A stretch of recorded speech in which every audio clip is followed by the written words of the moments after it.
having awareness to what's affecting me, having awareness, that consciousness has been very, very important. Coaching really gave me a broader lens, as in there are so many things around us that affects our physical and mental state.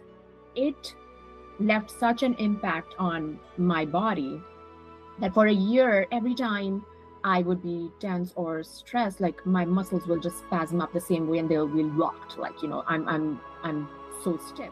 I always tell my students, awareness is the key of change. If you don't even have awareness, there's nowhere to change.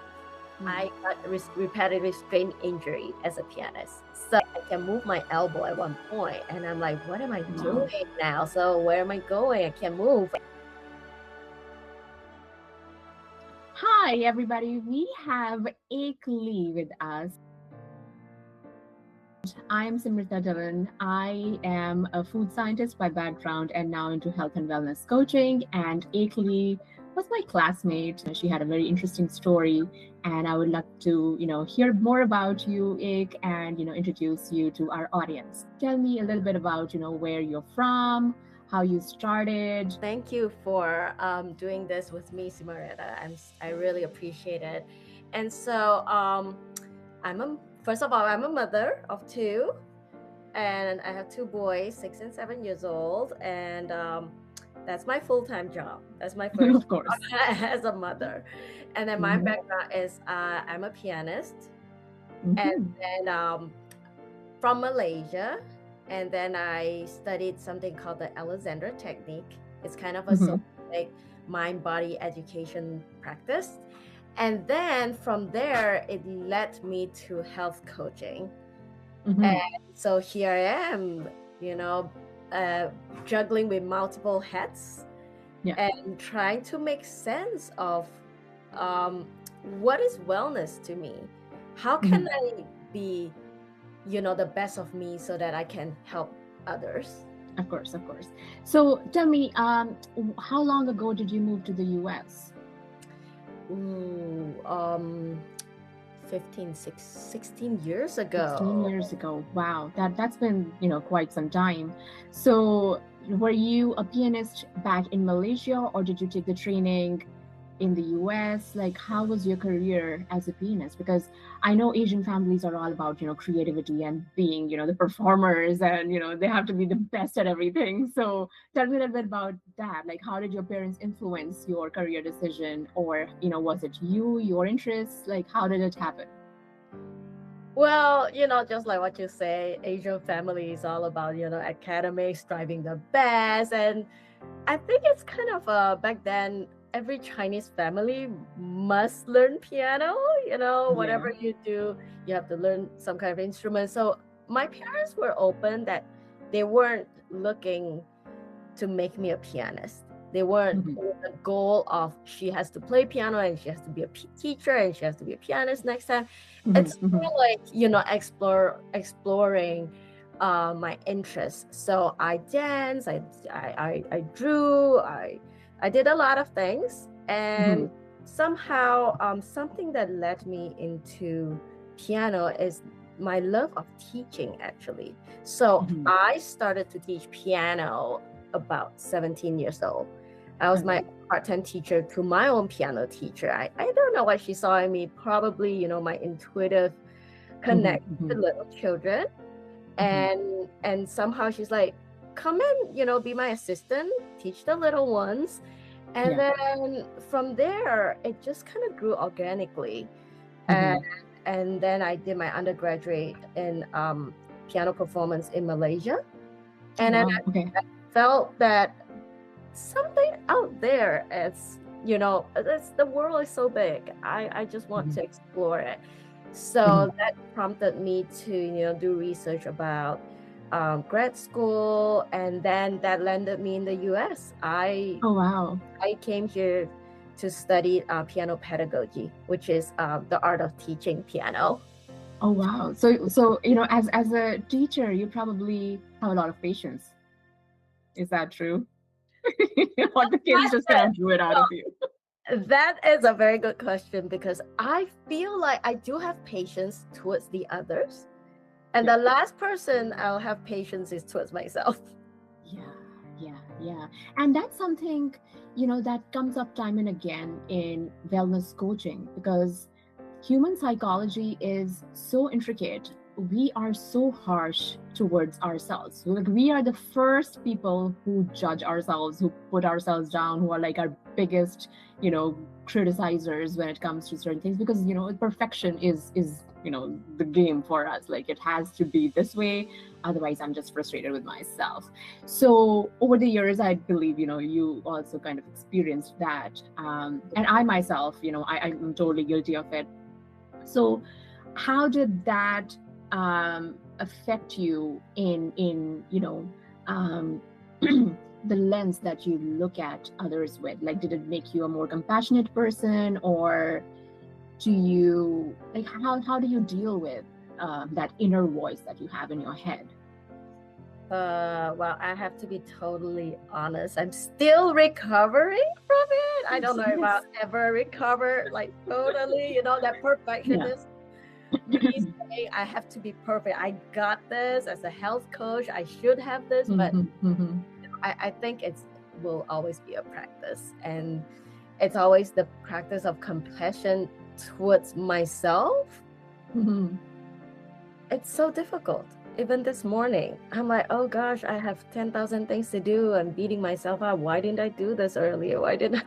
So it's a practice, but I really appreciate the journey I've come through, the mindfulness practice, the yoga that I do sometimes, the Alexander technique, somatic, mind body education, and then into wellness coaching. I think I'm constantly drawn to inner peace. I'm constantly drawn to things that I can help myself to become more peaceful internally and externally with myself and with others. And so that's why this wellness coaching really gave me a broader lens, as in there are so many things around us that affects our physical and mental state. And so, knowing them, having awareness to what's affecting me, having awareness, that consciousness has been very, very important.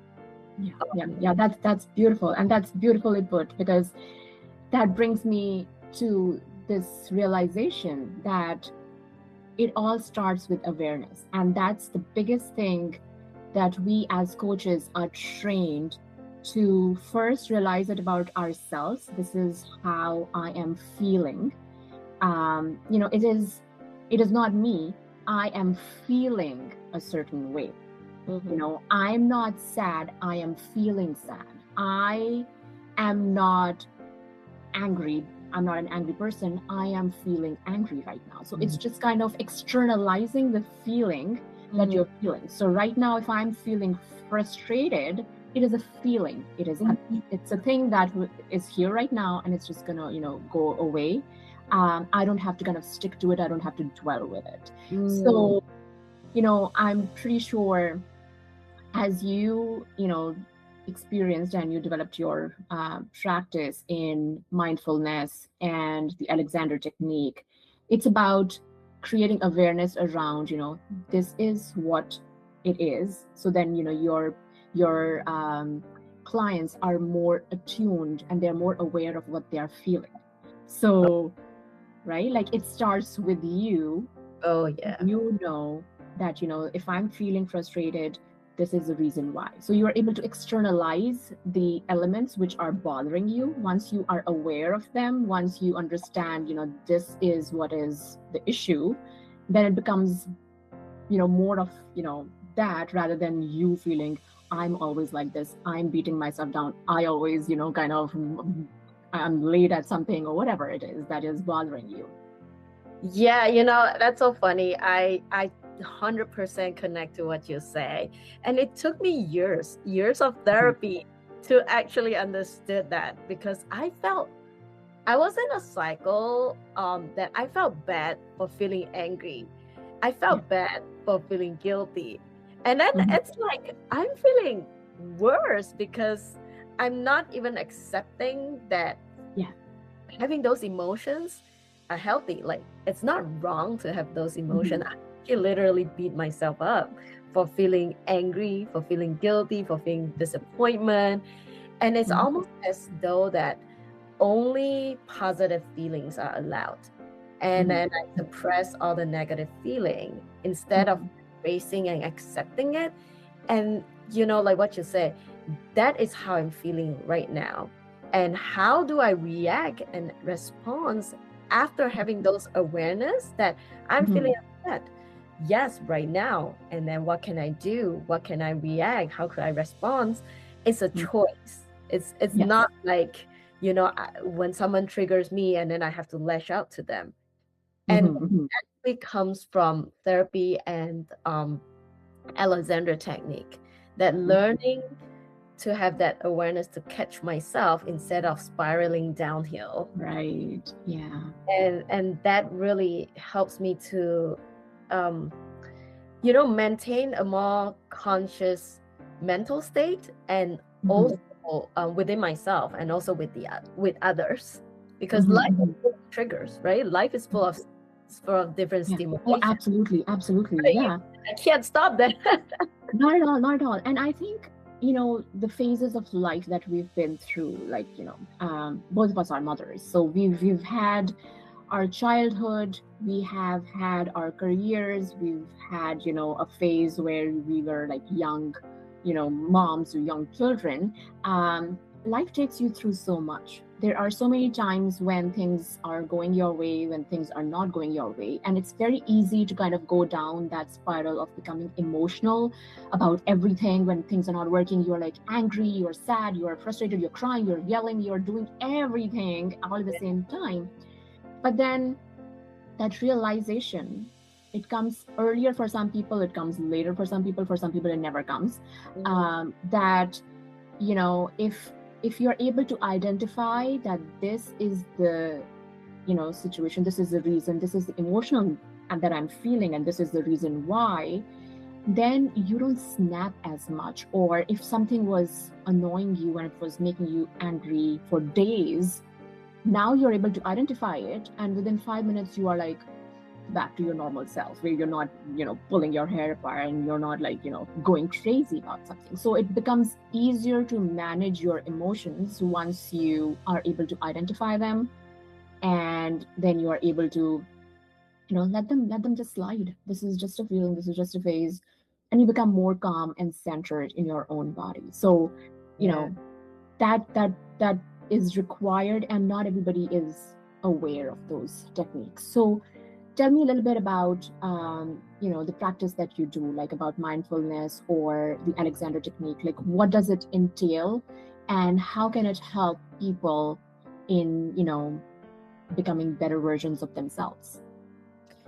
Yeah.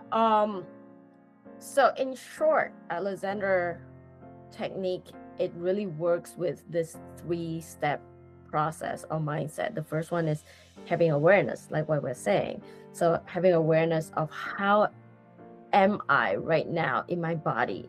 How am I using my body? How am I using my mind? Where is my mental state? So having awareness, that's the Mhm. first step to change. For me, I always tell my students, awareness is the key of change. If you don't even have awareness, there's nowhere to change. Then the Right. second step is what Alexander in the world of Alexander technique is kind of a jargon. It's inhibition. Mhm. Inhibition is not really like suppressing myself or stopping myself. It's more like it's a space where you can pause. Hmm.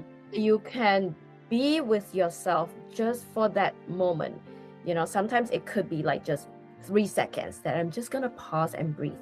3 seconds. That's inhibition. Sometimes, I really want to practice that meditation, really like 10 minutes. That's also a kind of inhibition. So that knowing how to pause and stop yourself, Mhm. I think that's huge, and that's very difficult because a lot of times I did something, I reacted to, and then I start to feel guilty, and Yeah, I'm like, I should have done that. yeah, If I yeah, have caught myself earlier, I shouldn't have, lashed up to my kids for not not cleaning up their Legos, right? yeah, yeah, yeah. And that is really a huge practice for me. And then the third one is what Alexander technique calls direction. So direction is Mm, like, how can I direct my body to move a mm, certain way or use my body in a certain way, instead of just moving through life in like a slump mm. neck, right, with a Yeah, round yeah, yeah, yeah, first, which is I'm actually hurting myself without knowing it. yeah. So can I redirect by coming back into alignment, coming back to Mm, what my body was designed to do? And that's a physical aspect. Or redirect myself, as in I can redirect my mental state. Like, mm-hmm. can I take a pause, breathe in, and just notice, where am I in my body, and then decide if I want to move forward Mm-hmm. to shout at my kids, Mm-hmm. or maybe I change my mind. I decided to, just say nothing, Right, and right, right. changing my course of direction, giving Yeah. myself options. So Mm-hmm.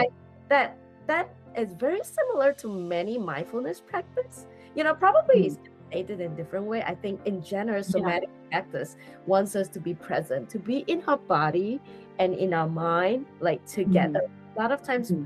when they're not aligned, our body and mind is all over the Oh, place. yeah, That absolutely. felt so Yeah. discombobulated, right? Yes, yes, exactly. And then the direction part also kind of is a release of that extra energy or whatever you were feeling so that, your body is not kind of keeping the score. Yeah. Because, anger, resentment, sadness, all those feelings that kind of are in our mind, they go into our body and the body keeps score. Like you Yeah. would start feeling the stress as soon as something triggers you or something comes to mind, automatically your muscles just kind of, tense up. You can feel your heart racing, or you can feel it in your neck or chest. Like, it's so amazing that there's this connection, and most of us, we are not aware of it, that Yeah. there is a connection, right? And I'll Yeah. tell you about a time when I was in a major road accident, and what happened is, black eyes. I was driving in Canada. My car lost control. It went and hit the median, and I was kind of going in 360. Oh my God. And my body, how it reacted. First of all, there was like a knee jerk reaction where whiplash, where the seatbelt kind of held me, but everything was like on my upper part of the body. So my neck, my back of the neck, shoulders, my upper arms, everything was like tense. And I was holding onto the steering, and I'm like steering in the Oh my. direction of the, of the, as I'm skidding. And it left such an impact on my body that for a year, every time I would be tense or stressed, like my muscles will just spasm up the same way and they'll be locked. Like, I'm so stiff. And then it's been it's been like 15 years, 16 years since that happened. But what I've realized it over the years, whenever I'm in a tense situation, the first thing that gets affected is my neck and shoulders. Like that's the place where the body remembers, oh, now you're stressed, let's kind of get contracted in this area, right? And it comes back. And for many people it's so different. Like some people have had certain abuse, like physical abuse or some sort of thing, and at the moment, wherever in their body they felt that stress, that they are trying to either numb their pain or they are trying to react to something, that part of the body will be again active, and it will kind of give you Yeah. the trouble. Yeah. And in these practices, mindfulness and the Alexander technique and a lot of other techniques that are out there, first of all, it comes from the awareness of how did you feel in a certain moment back then when this started, because everything started somewhere. We Yeah. may or may not remember it because sometimes certain things happened during our childhood while we were too young to even understand what was going on. Yeah. And then as we grow older, we're not able to pinpoint like where is this starting. And that's where going through therapy or, maybe even hypnotherapy to kind of go back to the point where it all started, to identify that this is what happened. And then remembering and realizing that that was a happening, that was an event that happened, right? It happened. It's in the past.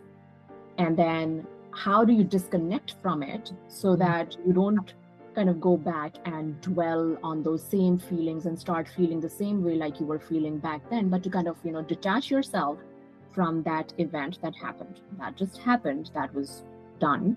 Now what, right? And once you release that, physical tension, or that, put your thought to it, that, I'm letting it go, that's when people see the difference. And it takes a lot of, brain muscle that needs to be exercised, because it's not an easy thing. No, that's the hardest thing, right? It's to get to know our mind, our brain.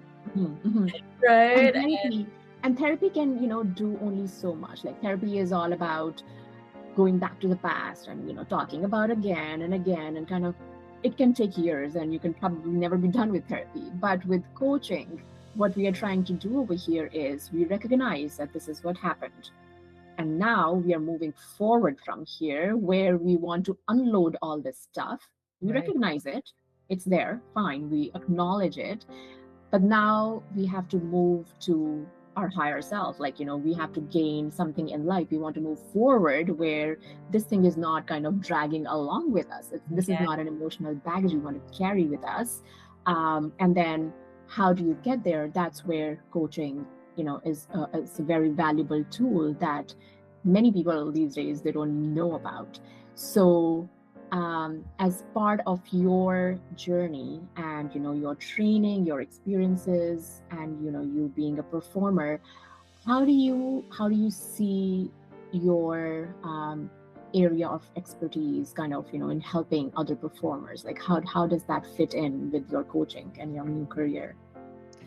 Yeah, first of all, I really appreciate, like you were saying, therapy. I think all modalities help, and there's no one perfect technique, method, or modalities, and everybody works differently, right? So when I try to explain, what do you do as a health coach, I still find myself, a little difficult to explain it as a whole. But usually what I say is therapy works with the past. It unloads the past, unloads the tangle. It lets you recognize what your baggages are. And then a technique is a tool, it's a step-by-step process that you could recognize where your body and mind is, so that you could help you to have a clearer path, set your path. And then health coaching is my next part, where then what do we do? How do we move forward? How do we get a goal? And then, sometimes people just need accountability partner, and people just need a partner that helps you clear out the weeds. We all have a goal, but the thing is, to reach the goal, it's like climbing up a mountain, Mount Everest. You can't just get there in one day. You have to plan, you have to buy the right shoes, you have to train, get the right gears. So for me, health coaching is to see this person in totality and then prepare them to whatever their goals. If you want to climb Mount Everest, great. So let's see, how should we prepare you? Like, not everybody wants to climb Mount Everest. Like, that's not my goal. I'm having back pain shoveling just yesterday, So it's just like how, as a health coach, it's almost like tailoring to person's goal, no matter how big or small, really. Like, no judgment. I think some people feel like, oh, I have feedback saying, health coach, are you a trainer? That means you got to train for a marathon, that you have to eat all protein diet, keto diet, vegan. Is that what you do? You prescribe, all this method? I'm like, not really. It's my so I feel like whatever habits and baggages that I have in the past, health coaching helps me, like you say, unload the baggage. Let me, this is my path. I'm going to move forward to this beautiful, scenery, but I can't carry my baggage to this scenery. So what can I unload, and how do I take step towards this scenery? So I think health coach, that's what I envision, that what I can do is help people unload their baggage and then plan for what's the next step. How do I move towards a better destination in a more holistic way? It doesn't matter if it's sleep, if it's decluttering, reorganizing your house. I had a client that she's like, I don't know what to do. I'm just so overwhelmed because my in-laws have visited, and we start to peel things through, and that it's her judgmental voice that say, her in-laws are gonna judge her because her house is a mess, she has kids, and now people's gonna judge that she's not a good enough mom, not a good wife. And then we kind of start to peel things layer by layer, and ultimately, guess what, we had small goals, like what are you gonna do this week? Just to the kids' room, playroom. And how are you gonna do it? We're just gonna start throwing away old toys that doesn't work for them anymore. And really getting into the nitty-gritty. And then, by the end of the week, he actually says, I actually did clean the playroom and I feel so proud of myself. And I'm like, yes, that's it. That's it feels better. Yeah. And those small little wins that, accumulate over time, they make you much better, and you're able to address, whatever was underneath it. It's like decluttering, right? Like if you are able to take away something, probably you'll find something and just go, oh, it was here. Much clearer, much cleaner. Yeah. And also it helps people to know that they can do a lot of things. They can do great things. They can motivate themselves. And, just like little kids, when you do small little, when you finish this math question and you feel really happy, and then you have the motivation to move on to the next question, right? I think as adults, we get that little moments of celebration. We kind of forget that, yes, I got that math question. We're like, yeah, so what, you got that math question, right? You're gonna go to the next one. And I don't know if you relate to that, but I think absolutely. It's like, then and nothing is going to make you happy if you look at it from that lens. And that's how we are so attuned to kind of just kind of make everything, it's fine, what next? But it helps to have somebody like a coach who's trained in behavior psychology and it kind of habit change, where they're able to show you the picture that you are missing.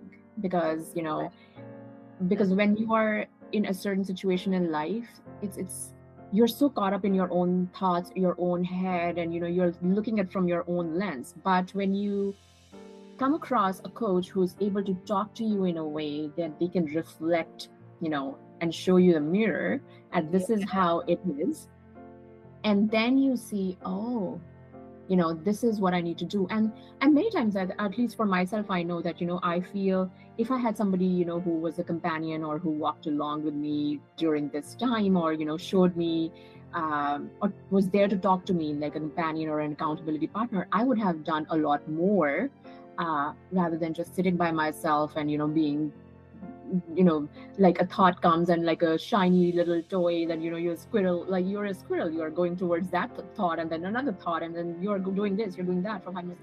But somebody to kind of keep you focused and to kind of implore, like, what is it that I need as a person right now, what is more important? And things can change.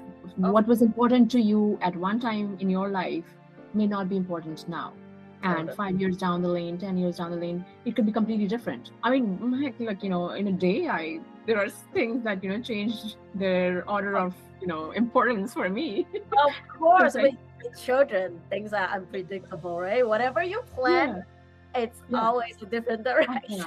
You have to be, improvising all the time. You have to be like on top of your game, and that's where resilience comes in. And that's one thing that we talk about in coaching, is to build that resilience muscle, where life throws anything at you, you are able to kind of catch it and run with it. Because as mothers as middle-aged, younger middle-aged is what I would say, people, but not on the other side of the spectrum yet. But we need to be on top of things. Like, we cannot afford to break down and just say, I cannot. Yeah. Because you're sick, you might be dying, you still have to take care of somebody, because you are not on your own anymore. there are little tiny little creatures who are so dependent on you for everything. So how do you build your resilience? So when it comes to these mindfulness techniques and the others, how often do you suggest to your clients that they practice? Like, how long of a session do they need per day? Like, how does it work? Yeah, you got into the core of the point, which is, people nowadays are so busy, right? We have 20,000 things to do in a day. So in health coaching, typically I would say once a week for 30 minutes, just to set your goals straight and then know what to work on for the next week. I think that's a good amount, because you don't want to do it too much, because it gets overwhelming to your system. And your 30 minutes and with check-in, it kind of like, get you back into that goal, gets you back into that zone and motivation and drive. I think it's almost like it has to be something that's sustainable for this person. So a slow drive, a slow marathon instead of a sprinting, like you got to do everything once. So I think in terms of coaching, 30 minutes per week, I think that works really well. In terms of Alexander technique too, we call it lessons. So it's almost like taking a piano lessons, right? Like, if you want to learn an instrument, you can't be just saying, I learned from YouTube and I know what to do. You still need people to check in. You still need an accountability partner to be with you, to check where you are, what have you done, does this work, does this doesn't work. So Alexander technique is very similar to health coaching. So I would say a 45-minute to an hour lesson, it's really per week is really great to keep your practice going. At the same time, it allows you to learn new things and revisit old habits. So get to know new habits, get to be aware of yourself in the new lens, but at the same time always working how to get rid of the old baggage, the old habits. Like, I can't just go to one lesson or one health coaching. Absolutely. So on an ongoing basis, like, how much of time per day do the clients need to invest in their mindfulness? What do they need to do? Everybody is different, and I have to say, for me, I'm not that kind of person that meditate 10 minutes in the morning. You don't even have 10 minutes in the morning. Like, I have kids who just kind of wake up crying, and then you have to kind of your eyes are not open and you have to kind of take them to the washroom or something. No. I think for me it's almost like carrying that awareness through me the entire day. As I'm washing the dishes, I check in with myself. Why am I washing dishes with all this tension? Like you were saying earlier, this stress response that I have from the past. Why is it still here? And I take a breath and I release it, and I find my feet on the ground. I'm like, I'm washing dishes. I have to wash dishes. I'm just gonna wash dishes in a more relaxed shoulder manner. And that in itself, I think that's a practice of mindfulness already, because I think a lot of people feel like mindfulness is you have to sit there, allocate a time, carve out time to do it. No, I don't have that time. And then, as in, it's the same for health coaching. Like, usually I do have a dream early this year, how people set resolutions of the year. This is, I have to be honest, this was my last year's resolution, and I didn't even do it. It just rolled over. Yeah, you just kicked the can to next year. Exactly, it rolled over. So so for me, my resolution was to run at least a 5K, just to see if I can do it. I've never done it. I'm not a runner. I'm not a big exercise, person. And that was my goal last year. I still have not achieved yet this year, but I do check in myself, if I go into the gym once or twice a week, just to see how much I can do it. So from my last record that I have, I did 50% of a 5K. So I'm like, yeah, I did a 50%, and then I learned to celebrate it. And so that is my coaching part, where I do have a big goal, but I do celebrate it little by little. Like, I just tell myself once a week, I'm just gonna do that 50% this week. Next week, maybe 55. Right. Yeah, absolutely. It's like small, small pieces. Yeah, bite-sized pieces. I'm not gonna change overnight. And I also have this dream of eating healthier, but I still like to indulge in a lot of things. So I just change overnight and be a vegan that eats everything organic and all. I can't do that. Yeah. No, you look great. Your skin is glowing. You seem perfectly fit. So, something is working once in a while. I appreciate you saying that. Yes, but I still try my best. And then I'll say, today I did my vegetables, I did my water, I did my tea. Yeah. I could indulge in a small piece of chocolate. So, yeah, no, absolutely. Yeah. I'm kind of trying to balance myself, as in I don't want to feel bad for not doing something, but at the same time, I don't want to beat myself down. I want to learn to celebrate where I am. Yeah. So I think that's where my coaching practice comes in. So learning to acknowledge and celebrate and accept it. Exactly. And then from, like Alexander perspective, it's like setting myself, getting that 3 seconds of breathing and then move on with the day. So that's like pretty much my practice. Like I really don't allocate a specific time to practice this mindfulness. So as you are, a pianist in the New York area, and you probably come across other performers or, pianists, what challenges do you think that they are experiencing that relates to what you are saying? Like, because I believe you guys are always sitting for practice, right? You're not moving as much. So you're not getting the physical activity. You're probably, trying to figure out ways of how to kind of reach more audiences to get your work noticed. So what are some of the challenges that you have experienced yourself, or you see others in your field experiencing? Yeah. So first of all, I share a quick story of how I got myself into Alexander technique is because I got repetitive strain injury as a pianist. So, I can move my elbow at one point, and I'm like, what am I doing now? So where am I going? I can't move. And, it was swelling. And then, eventually I got to know about this technique that says, oh, it helps you with your playing technique, helps you with your posture. I'm like, maybe that's what I need, better posture so that I don't hurt myself. And little did I know, slowly after my training as an Alexander teacher and then working, I actually work with a lot of performers, not just pianists, a lot of musicians, actors, dancers, all kind of, performers are like athletes.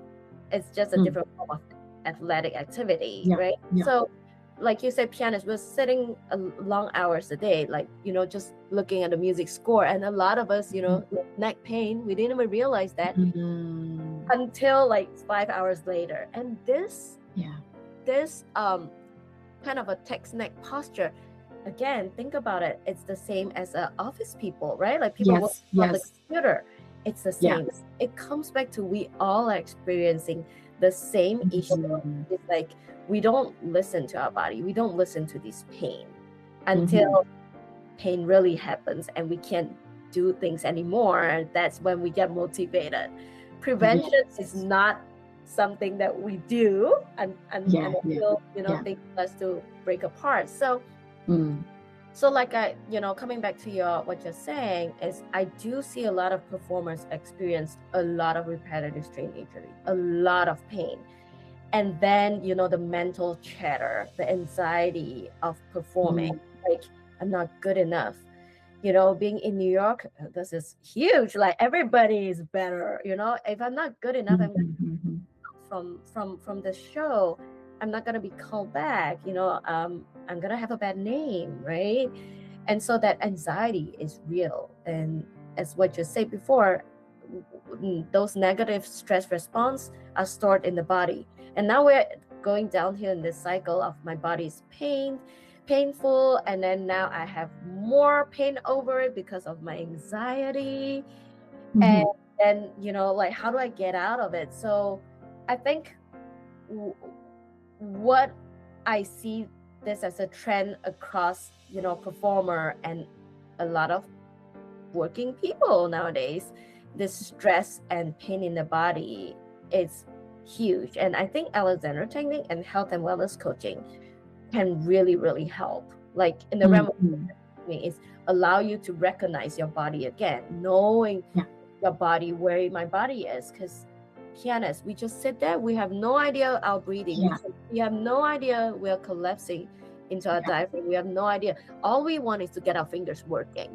Now the finger, really, it's working, but it's not in an optimal stage because I'm contracting my wrist, I'm contracting my elbow because my whole body is contracted. So getting out and coming back into balance, that's where my Alexander technique practice helps. And then the wellness part, it's to have performers see a bigger picture of their life. That stories where it's very common where performers gets into addiction. They get into depression. You see that in a lot among those, Hollywood people and all. Because the mental chatter is real. The anxiety is real. The competitiveness in this field, it's crazy. So how do we set goals and look at you as a totality? How do you release your stress? How can you eat better so that the nourishment can help you to prep your body in the more optimal way? How do you sleep? Because a lot of performers has insomnia. They can't sleep. They're so stressed out. And so health and wellness coaching is like getting a snapshot of how you are in your life, and then killing it through and trying to get you in a more healthier person in the overall manner. Because you know what, the performer, athlete, we are using our body. Our body is our vehicle. Our body is our instrument. So if we are not balanced, posture wise, or if we're not balanced in our nutrition wise, we're fatigued, we're stressed, and so all this whole host of things, like I feel like I can help people to know that and be aware of that, and then set a goal into moving towards a healthier path. Absolutely. And what is interesting is when something of this sort happens, if there's like a repetitive injury or a sports injury, the first thing people would gravitate towards is, okay, let's go see a doctor, and the doctor will give them a painkiller and then probably recommend some physical therapy. So they are, the brain automatically, and the way the medical system is set up in these countries is, you have a problem, okay, here's the solution, here's the pill for you, but not looking at the lifestyle. And that's where lifestyle medicine, both of us, we've been trained by Harvard Medical School in lifestyle medicine, and the first line of defense when it comes to these things and prevention of disease and even treatment and reversal of disease, certain conditions that are chronic, is to first of all identify where the issue is coming from. So is that your nutrition, or is it your lack of movement, or your sleep, which is being affected by something else? Probably it's these things are all interconnected, and the stress level in your life, and the pillars look at how addiction, and you mentioned how if you are feeling stress in your life, how easy it is to fall back onto something which gives you comfort. And for addicts, it's something that can be devastating when it is a long-term addiction that does not get fixed, and it's very hard to work on those things. But identifying them earlier is where the solution is. And people nowadays, they are trying new things. They want the quick fix, the hack.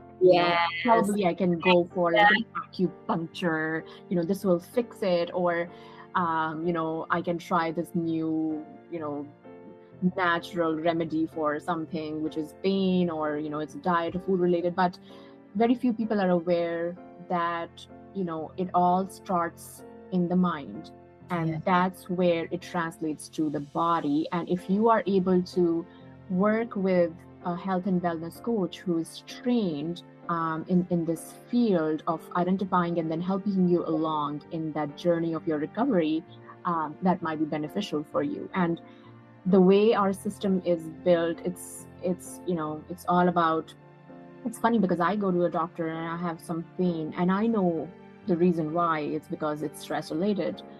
They don't even ask about it. They don't even bother to ask, are you sleeping well? Are you stressed about something? They'll just tell you, this is what you need to do. Or you need to do some, weight training or something to fix your back or whatever. And then you're left on your own to figure out your own plan. What kind of exercises do I need to do? What works with my body? Am I willing to do it? Because a lot of people know that you should be eating healthy, you should be exercising. How many of us do it? Hours, nobody do it. Nobody does it. Like, even when you know that it is good for you, you are not able to get past that hurdle of I don't want to do it, right? Yeah, I'm guilty of that. Still guilty of that. Yeah, and we do fall back. Yeah, it's not about lack of knowledge or information. No. Also, information outside. There is. like, how do you get the right way that fits you? Like I said earlier, it's like fitting a puzzle. So the health coach comes in and fit those missing pieces so that you can see a big picture, right? You can and you understand your why. Like, why do you want to do this? Like, what is it in it for me? There are people who have, weight issues and other such things. They don't care. Yeah. Like, why do I care? Unless it becomes so painful that I have to find a way of reducing that pain and that weight, or I'm seeing that it is having an effect on a loved one in my life. Like my children, they are looking at me and they're seeing me in this manner, and now I'm seeing them following that pattern, and it's hurting me to see them suffer. So maybe I should do something for myself so that they are able to fix their own life. So there has to be an intrinsic motivation, and that's important to identify, and a health coach can help you understand the reason why you want to do certain things. But there's so much that we can talk about, which becomes a hurdle for people to even get out of their own comfort zone and try something that will work for them. Yeah, like you say, it's actually very vulnerable, right? It's very vulnerable to be revealing all this. It is uncomfortable. Right? It's very uncomfortable. Like, here I am, I feel embarrassed because, to be honest, I have high cholesterol, and people will be like, you look thin. Why do you have high cholesterol? Like, I'm embarrassed to say that, And now I have slowly acknowledged it, that yes, it could be genetic issue, and there's something that I couldn't change it, but what I can do is not to make it worse. Yes. So if I can't reverse it, I don't want to make it worse. And what can I do to prevent it? So, I stop eating red meat, or maybe I just eat it, as in special occasion. Like, at least I have the awareness instead of trying to avoid it and say it's not there. And also not to just rely on, so I have high cholesterol. You know what? The doctor can give me a pill and then it'll be done. I can just use a pill to control. But that's not the full picture. Like you're saying, this system is a little broken. If you have a broken arm, you go to an arm doctor. If you have a headache, you go to a head doctor. But you are a person. They are all connected. Yes. Different body parts and different issues and different things. But if we can help in any way, that starts with us. So if we are able to fix ourselves and then fix the people around us, our clients, it just kind of cascades. And I think it's just a matter of time where people become more aware, and this new career takes off. And so if there is one thing that you would want our listeners to take away from your experience, your struggles, your learning, your education, and what would that be? Hmm. Well, the first word, I'm just gonna go with my intuition, to have self-compassion. I think that is what we're lacking of, to have self-compassion. And another image that comes to mind is, like they always say on the airplane, the demonstration, put on your mask first before helping others. I think the last person we want to help is ourselves, because we cannot face the truth. True, true, true. Because the truth, and we know deep in there we need help, but we cannot face it. We don't want to reveal it because it's vulnerable. And so, like we were saying earlier, health coach is almost a person that hangs up the mirror in front of you, showing you in a gentle way, a very compassionate way, so that you don't beat yourself up, but at the same time be truthful to yourself.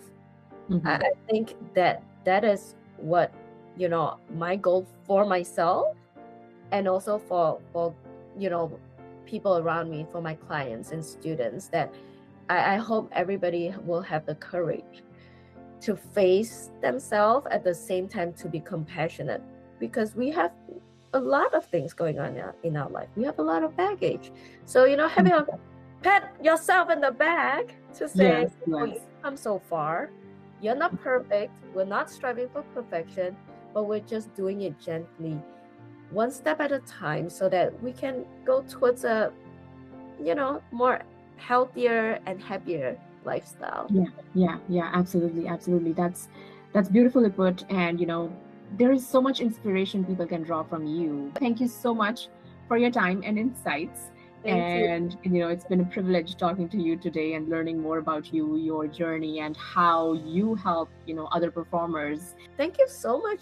It's so fun, and I think we really click really well. Yeah, absolutely. Thank you so much.